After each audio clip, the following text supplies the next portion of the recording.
양정철이가, 이 사람은 작년 7월 10일에 중국 공산당과 당교 교류 협약 체결한 거 여러분들 다 아실 겁니다. 그래서 이 중국 공산당이 이번 승리에 위해서 결정적인 역할을 해줬다. 당교 협력까지 했기 때문에 적극적으로 밀어줬다. 그 적극적으로 밀어준 건 뭐냐? 자, 한국 국적 취득 혼인 귀화자 수 추이가 거의 매년 이 2015년까지만 있는 도표를 가져왔는데요. 2015년에 1년에 9만 명이 한국인으로 들어왔어요. 이 한국 국적 취득 귀화자 수는 되게 중국인이 많죠. 물론 조선족, 동포라는 허울 좋은 이름을 들러 썼지만 중국인인데 빗속 진지하게 중국인들입니다. 한국 국적을 취득해도 이놈들은 중국 놈들입니다.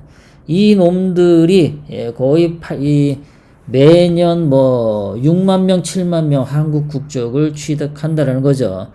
그게 지금 몇 명이겠습니까? 2007년부터 2015년까지만 하더라도 50만, 60만, 그리고 거기서 태어난 애들도 있을 거고, 그 다음에 또 2015년 이후로도 또 있을 거고, 그리고 투표를 할 수 있도록 선거인 명부를 조작하는 것도 가능하겠죠. 그래서 중국 유학생들로 하여금 할 수도 있었을 겁니다. 의심이 됩니다. 증거는 안 남겼겠지만 말이죠. 자, 그런데 이렇게 한국 국적 취득 귀화자 수들이 어디에 많이 사냐면은, 자, 경기도하고 서울에 주로 많이 살고 있더라. 그래서 이번에 보면은 그 서울 경기도 지역에 더불어민주당 후보들이 간발의 차이로 1,000표, 3,000표 이렇게 수천 표 차이로 이긴 지역구가 굉장히 많습니다. 거기에 지역구마다 중국인들을 그 숫자에 맞게 적절하게 쪼개서 배치를 했다면 충분히 2,000표, 3,000표 정도 우세하게 표를 찍을 수 있겠죠. 중국 공산당 시진핑의 명령이기 때문에 한국에 있는 귀화한 중국인들이 100% 투표에 참여했을 가능성이 아주 높습니다. 그리고 그 자들에게 투표를 하면서 더불어민주당이 승리하는데 기여를 하면서 한편으로는 돈도 지불하지 않았을까. 그러면 한국에 있는 귀화한 중국인들에게 표를 받으면서 돈을 어떻게 줬을까?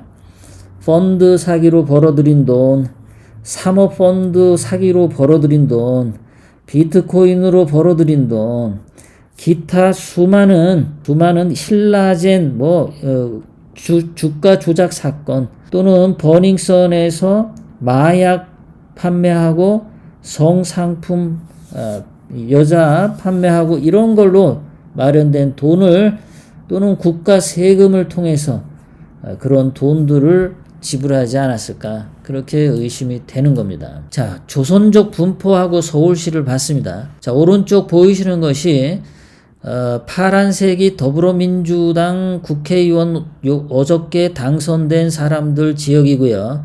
빨간 지역이 미래통합당 당선 지역입니다. 이 표하고 왼쪽에 보이시는 거는 조선족이 사는 지역을 표시한 건데요. 자, 여기 가운데 서초구, 강남구, 용산, 송파, 이 지역은 하얗죠. 조선족이 없어요, 거주자가. 그런데 옆에 양천구, 구로구, 금천구, 관악, 동작, 양천, 강서, 그 다음에 서대문, 중구, 종로, 성북, 동대문, 강동, 광진, 이쪽으로 조선족들이 거주하는 것을 여러분들이 표로 볼 수 있습니다. 안 그래도 도봉, 노원, 강북, 중랑, 양천, 구로 이런 데는 전라도 사람들이 워낙 많은 데인데, 전라도 사람들도 많고 중국인들도 여기에 같이 거주하기 때문에 이 사람들 표가 상당수 작용할 수 있다. 예전에 여러분들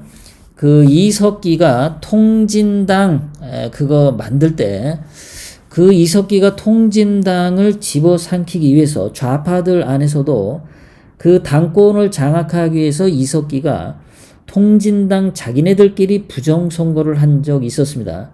여러분들 기억하시면 아실는지 모르겠는데 집 한 곳에 그 자기네 사람들을 20명 30명 주민등록을 옮겨서 실제 거주하지는 않지만 그렇게 몰표를 던져서 이석기 쪽 애들을 대거 당선시키는 선거 부정행위를 수도 없이 많이 한 거 여러분들 새삼스럽게 기억나실 겁니다. 자, 여기서도 여기 이제 구로구, 양천구 뭐 이런 데는 중국인 귀화한 조선족들이 많이 살 텐데 그럼 이 사람들이 여기는 과잉으로 넘쳐나면 그 옆에 뭐 마포라든가 종로, 강북 이런 쪽으로 전라도 사람들이 조금 있는데 한 1000명만 주민등록지 옮겨가서 투표에 참여하면 다른 지역구에 사람을 당선시킬 수도 있는 짓을 능히 할 수 있는 거죠. 주민등록 옮겨놓으면 말이죠.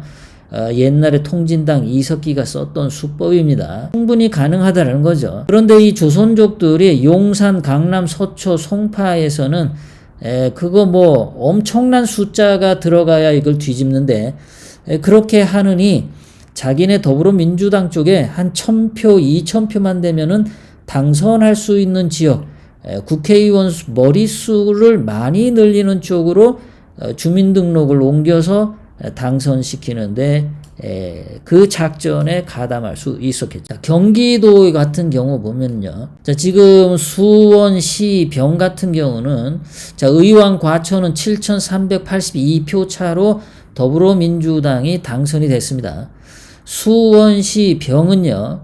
지난번 2016년도에는 6,900표 차이로 김용남이 당선이 됐었는데 어저께는 9,995명의 차이로 더불어민주당이 당선이 됐어요. 그런데 이 수원시에는 조선족이 5만 명이 거주를 해요. 수원시에 5만 명이니까 뭐 옆에 의왕 과천 쪽으로 뭐 한 2만 명 정도 주민등록 옮겨서 투표해도 되겠죠. 자, 분당을 같은 경우는 1523표 차이로 민주당이 당선됐는데 여기도 뭐 조선족 한 2000명 주민등록 옮겨도 되겠죠. 한 몇 표 차이 안 나니까. 자, 화성시 같은 경우도 조선족이 4만 명이 거주합니다. 근데 이게 2016년도 통계입니다. 지금 4년이 지난 2020년에는 조선족이 4만 명이 훨씬 넘겠죠. 자, 4년 전에는 서청원이가 당시에 2만 표 차이로 당선이 됐는데 이번에 서청원이 출마하지 않으니까 6,000표 차이로 민주당이 당선됐습니다.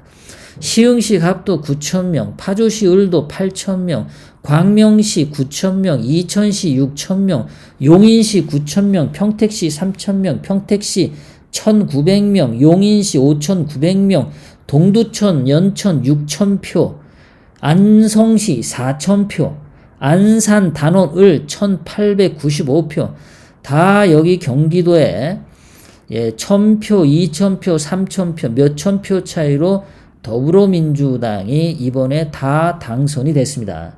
그 전에 4년 전에는 원유철이 27,000표 차이로 당선했던 지역이고 한성교도 6,000표로 당선됐었고 또 14,000표 차이로 당선됐던 지역들인데 이번에 다 경기도 지역의 얘네들에서 뒤집혔습니다. 의왕, 수원시, 남양주 여기 한 15군데 지역구에 더불어민주당이 몇 표를 더 얻었냐면 97,000표를 더 얻어서 더불어민주당 15명의 후보를 당선시켰습니다.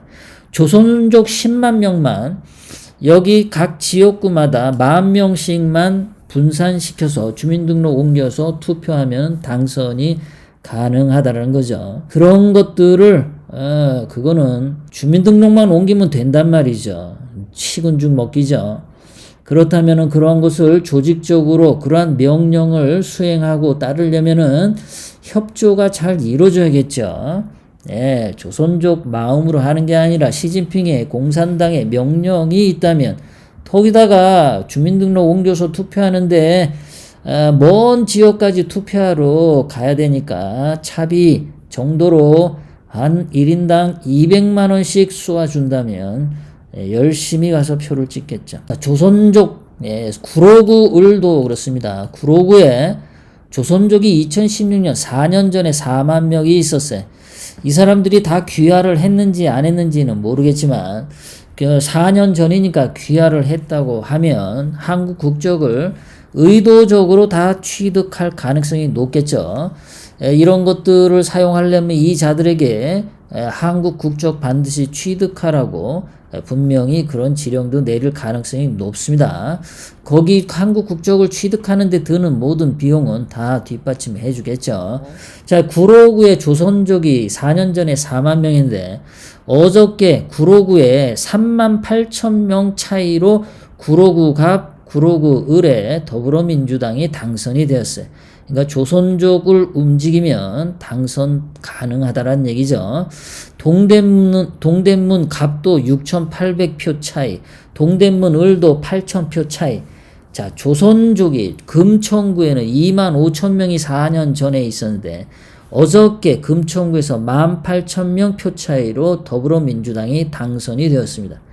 영등포도 4년 전에 5만 명의 조선족이 있었는데 어저께 영등포 갑 18,000표 차이로 더불어민주당 당선, 3,000표 차이로 민주당 당선이 되었습니다. 관악을도 조선족이 2만 명 거주하는데 관악을도 11,000명 표 차이로 당선이 됐어요.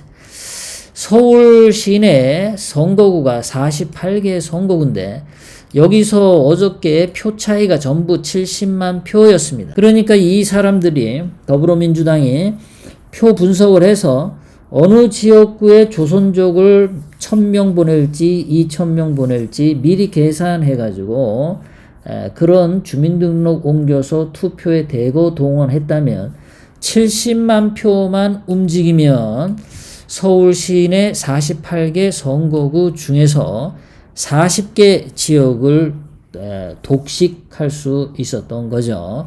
전라도, 서울에 사는 전라도 표와 조선족 중국인들의 표가 결합되어서 또 어리벙벙한 바보 좌파들, 대깨문들, 멍청한 애들, 또 문재인을 좋아하는 30대, 40대 젊은 애들 이런 것들이 합쳐지면 이러한 일들이 쉽게 저질러지는 거죠. 그래서 제가 더불어민주당의 문재인의 승리가 아니라 중국 공산당 시진핑의 승리 총선이었다라고 말씀드리는 겁니다. 구독, 좋아요, 알람을 눌러주세요. 다음 영상을 만드는데 더 큰 힘이 됩니다. 감사합니다.